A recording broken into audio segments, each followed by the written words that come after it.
નમસ્કાર દર્શક મિત્રો, આપણી આ યુટ્યુબ ચેનલમાં આપ સર્વ દર્શક મિત્રોનું હાર્દિક સ્વાગત છે. આજે આપણે ચર્ચા કરવાની છે ખાસ કરીને આપણો ખૂબ અગત્યનો કઠોળ વર્ગનો અને ખૂબ મહત્ત્વનો પાક એટલે ચણાનો પાક. તમે જોઈ શકો છો મારા પાછળના ખેતરની અંદર છે ખૂબ સારા એવા ચણા છે લહેરાઈ રહ્યા છે. ચણાનું ખૂબ સારું એવું ઉત્પાદન આ વખતે ઘણા બધા ખેડૂત મિત્રોને થવાનું છે. ઘણા બધાને ઘણા રોગની અંદર પણ આવી ગયા છે. પણ આવી પરિસ્થિતિ ચણાના પાકની અંદર છેલ્લું પિયત આપણે ક્યારે આપી શકાય અને બીજું આ પોપટા તમામ છે છેલ્લે સુધીનો પોપટો ભરાવદાર થાય એના માટે ખેડૂત કેવી કાળજી રાખે જેથી કરીને ખેડૂતને ખૂબ સારું ઉત્પાદન મળી શકે એ વિષય ઉપર ચર્ચા કરવાની છે. ચર્ચા કરવા માટે હું આપની સાથે આપનો દોસ્ત મનીષ બલદાણીયા કૃષિ વૈજ્ઞાનિક તરીકે કૃષિ વિજ્ઞાન કેન્દ્ર કોડીનાર ગીર સોમનાથ ખાતે ફરજ બજાવું છું.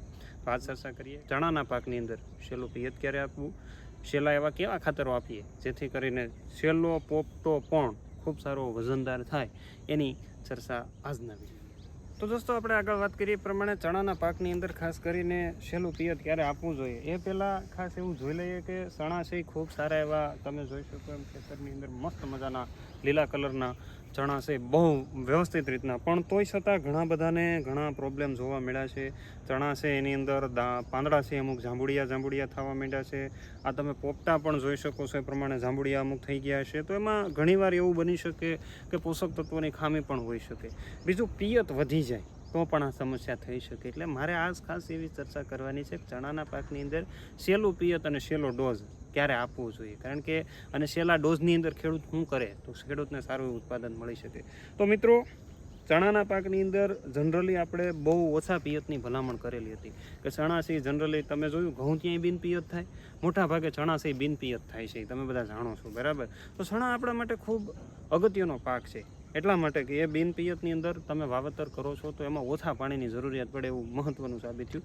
બીજું ખેડૂત મિત્રોએ વ્યવસ્થિત રીતના વાવેતર કર્યું હતું, સમય મર્યાદાની અંદર વાવેતર કર્યું હતું, અને જે ખેડૂત મિત્રોએ કોરવાણ કરીને બળદથી વાવ્યું કે ટ્રેક્ટરથી તમે વાવો ને તો ચણો આટલો ઉપર વવાય. હવે ચણાના હાવ મૂળિયા ઉપર હોય એ ચણાની અંદર ક્યારેય ઉત્પાદન સારું મળતું નથી. ચણા જેટલા ઊંડા હશે, કોરવાણ કરીને વાવેલું હશે, તો એ ઓરવેલા ખેતરની અંદર જે ચણા થાય અને તમે પછી વાવ્યા પછી પિયત આપો એની અંદર ઘણો બધો ડિફરન્સ. તમે આસપાસના ખેડૂત મિત્રો જેણે ઓરવીને વાવ્યા છે એમનો મોબાઈલ નંબર ખાસ કરીને કોમેન્ટની અંદર લખે જેથી કરીને અમે તમારો અભિપ્રાય છે એ લઈ શકીએ અને અન્ય ખેડૂત મિત્રોને આ અભિપ્રાય તમારા સુધી શેર કરી શકીએ. એટલે ખાસ તમારે એ કાળજી રાખવાની છે દોસ્તો.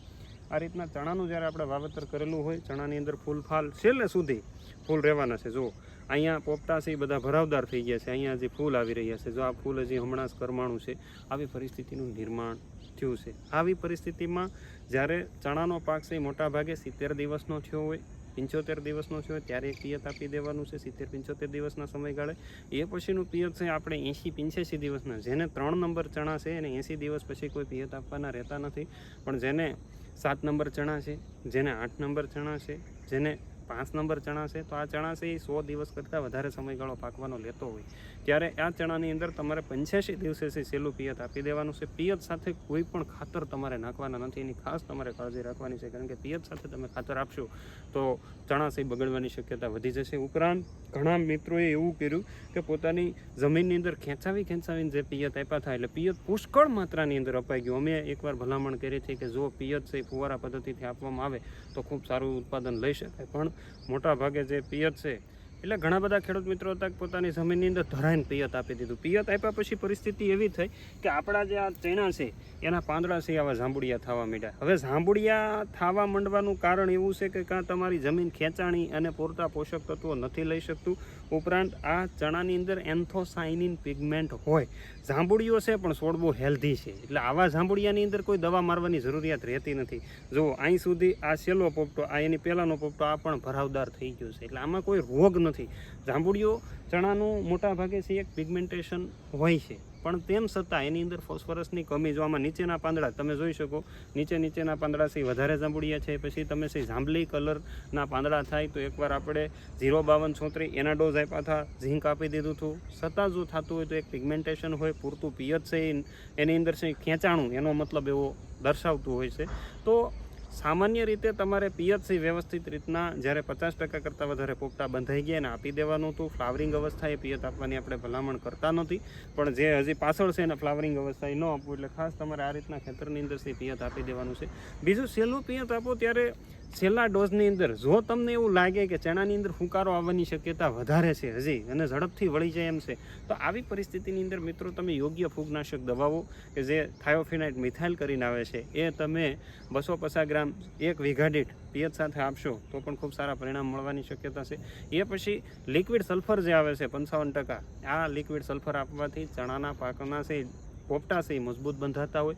ઉપરાંત વધારે પડતું ઉપરથી જે જ્યારે સ્પ્રે કરવાનો થાય ત્યારે અત્યારે કોઈ ખાતર આપવાનું નથી, પણ ઉપરથી તમે સ્પ્રે કરી દેશો. જો આ પોપટા છે અહીં સુધી ભરાઈ ગયા, આ પછીના પોપટા છે હજી તો ફૂલ આવે છે, તો એના માટે છે ખાસ કરીને તમારે અત્યારે બોરોન એટલા માટે અગત્યનું છે કે આ પાંદડા જે છે એની અંદર ખોરાક તૈયાર થઈ ગયેલો છે. પાંદડાની અંદર ખોરાક થયેલો છે, એ તૈયાર ખોરાકનું આ પાંદડાથી આ પોપટા સુધી પહોંચાડવા માટે બોરોનની ખૂબ અગત્યના છે.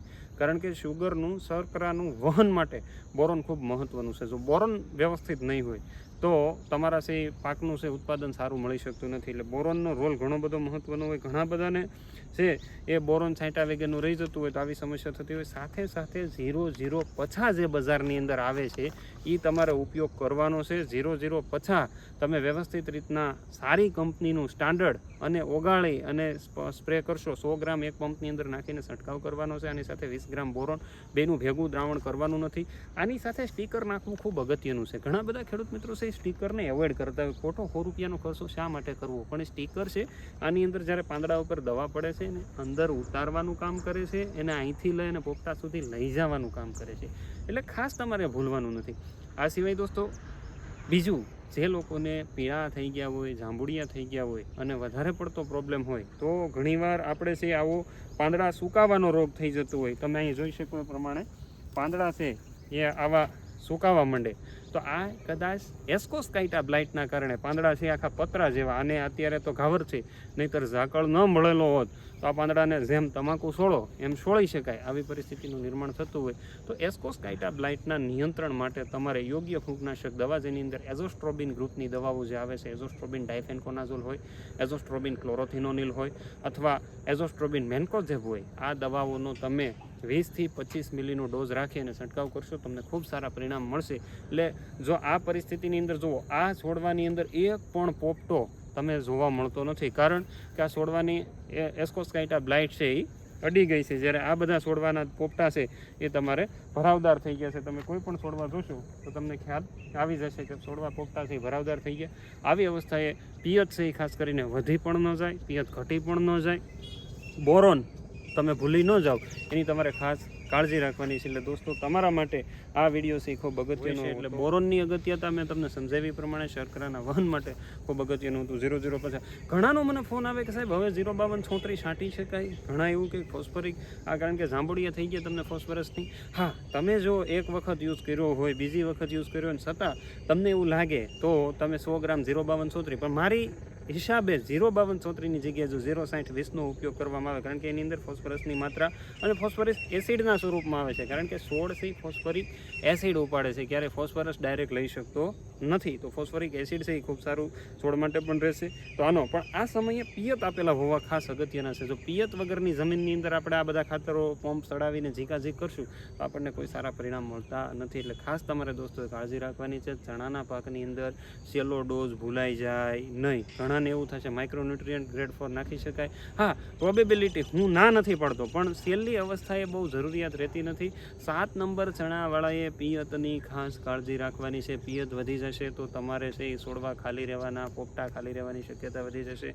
ઘણાના હા એ પણ પ્રશ્ન છે પોપટા ખાલી રહે. તો દોસ્તો તમે બોરોનનું, અને બોરોન ખાસ કરીને 15 ગ્રામથી વધવું જોઈએ નહીં, 15 થી 20 ગ્રામ, એનાથી વધારે બોરોન થશે તો છોડવાથી ફૂંકાવાની શક્યતા ઘણી બધી વધી જતી હોય. એટલે આ રીતના માહિતી તમારા સુધી પહોંચાડવાની હતી. દોસ્તો માહિતી સારી લાગે તો વિડીયોને લાઇક કરવાનું, ચેનલને સબસ્ક્રાઈબ કરવાનું અને અન્ય લોકો સુધી પહોંચાડવાનું. કારણ કે આપણું કામ છે ને છેલ્લો પોપટો, આ તમને હું બતાવી દઉં છું, આ છોડવાનો આ છેલ્લો પોપટો છે.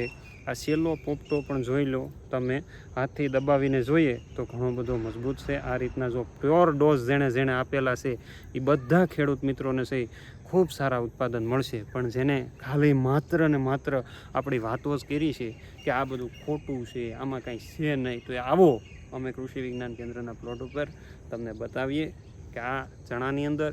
ઉપરાંત તમે જોઈ શકો છો અમારા ઘણા બધા ખેડૂત મિત્રો એવા છે, તમારે પ્લોટ જોવા હોય તો અમારા લોધિકાના એક ખેડૂત છે અને એમનો દાવો એવો છે, એમની કે પોતાની વાત કરવાની એવી છે કે સાહેબ 8 નંબર ચણાની અંદર કે 7 નંબર ચણાની અંદર કે 5 નંબર ચણાની અંદર માવજત સારી કરો તો ઉત્પાદન સારું જ આવે. અને મિત્રને જે અમારા ઈશુભાઈ સાકરિયા એમને 150 કરતાં વધારે પોપટા પોતાની જમીનની અંદર મતલબ જે ચણા વાવેતર કર્યું છે એની અંદર છે. એ સિવાય તમે જોવું હોય તો ગાંધીનગરની અંદર કિરણભાઈ પટેલ છે, એમની પણ તમે મુલાકાત કરી શકો. પ્યોર માવજત કરવાવાળા ખેડૂતો, જેમાં ખેડૂત છે એ ખાસ કરીને જો આવી જ રીતના તમે પણ માવજત કરો, તમારા ચણાની અંદર કેટલા ચણાની અંદર બેઠા છે એ તમે કોમેન્ટ બોક્સની અંદર લખવાનું ભૂલતા નહીં. અને શક્ય હોય તો અમને પણ વિડીયો શેર કરજો. વધારે માહિતી માટે અમારા કોન્ટેક્ટ નંબર અવશ્ય આપેલા હોય છે, તો એની અંદર પણ તમે કોન્ટેક્ટ કરી શકો છો. સમય મર્યાદાની અંદર અમે તમને જવાબ આપવાનો ખરેખર પ્રયત્ન કરશું. અમારાથી શક્ય હશે એટલો પ્રયત્ન કરશું. અસ્તુ, આભાર, જય હિન્દ, ભારત માતા કી જય, વંદે માતરમ.